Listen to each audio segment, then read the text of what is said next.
नमस्कार, दंडवत. सुगरणीचा खोपा या आपल्या चॅनलमध्ये आपलं सगळ्यांचं स्वागत करते.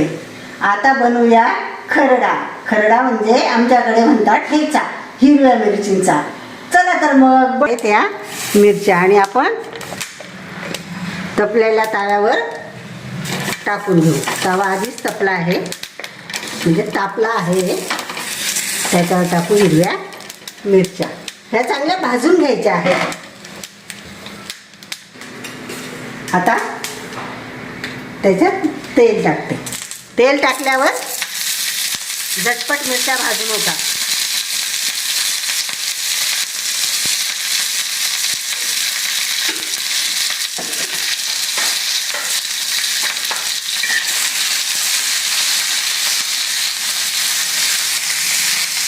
या सुंदर अशा मिरच्या आणि गावरान मिरच्या आहेत बरं का. या मिरच्या फक्त आमच्याकडेच मिळतात आणि खूप खायला छान. जरा तिखट असतात, जास्त पण नाही, पण आपल्या चवीला स्पेशल एवढीच तिखट असते, पण खायला खूप छान असते. आणि आपल्या खानदेशात जळगाव भागातच मिळतात ह्या मिरच्या. खूप सुंदर. तुम्ही खाऊन पाहिलं असतील, नाही पाहिल्या तर खाऊन बघा. खूप सुंदर ठेचा लागतो.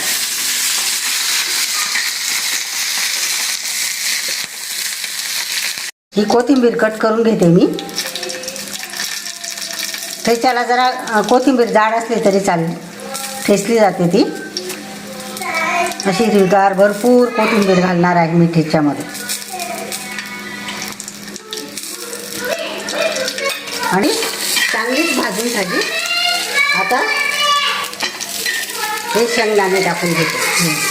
हे तेल आहे ना, याच्यात थोडं शेंगदाणे टाकल्यावर जरा तिखट कमी लागतो ठेचा. मुलं बाळंसुद्धा खाऊ शकता मग. आणि ज्याला आवडतो तो जरा जास्तच खातो, मग तिखट कमी लागतं. थोडे टाकायचे, जास्त नाही. जास्त जरी टाकले तर मग शेंगदाण्याचीच चव लागते, ठेच्याची अजिबात लागत नाही. म्हणून शेंगदाणे टाकताना कमी टाका. छान असा सुंदर असा ठेचा बनवायचा आहे आपल्याला. आता हे लसूण टाकू. त्याच्यात शेंगदाणे टाकले, मिरच्या टाकल्या.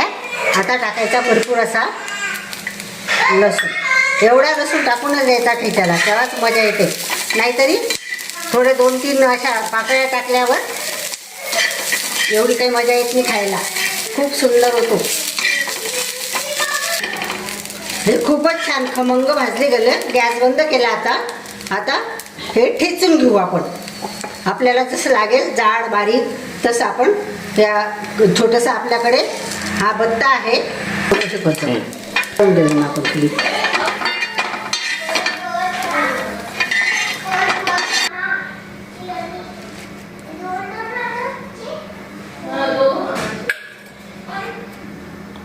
आपल्याला चवीपुरतं मीठ टाकून घ्यायचं आहे.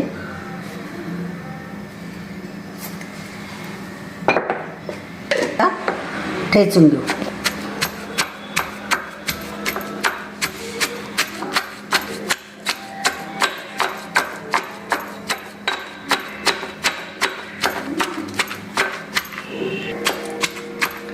ठेचा तर आपण मिक्सरमधून सुद्धा काढू शकतो, पण हे जे ठेचून करतो आपण किंवा रगडून, आधी तर रगडूनच करायचे, पण आता आपण ठेचून करतो तर त्यालाही चांगली चव असते. मिक्सरमध्ये पार बारीक होऊन जातो तो. आणि आपल्याला खरडा किंवा ठेचा आपल्याला जरा जाडसरच पाहिजे असतो, दाताखाली आल्यावर छान लागतो म्हणून. आणि आपण हा ठेचून घेतो ना, म्हणूनच तर याला ठेचा म्हणता ना. असा ठेचून घेतो म्हणून त्याला ठेचा म्हणतात. आणि जो आपण खरडून घेतो तो ना, अजून पण खरडून घेतात, असं काही नाही, त्याला खरडा म्हणतात. आपण ठेचून घेतो म्हणूनच आपण इकडे ठेचा म्हणतो.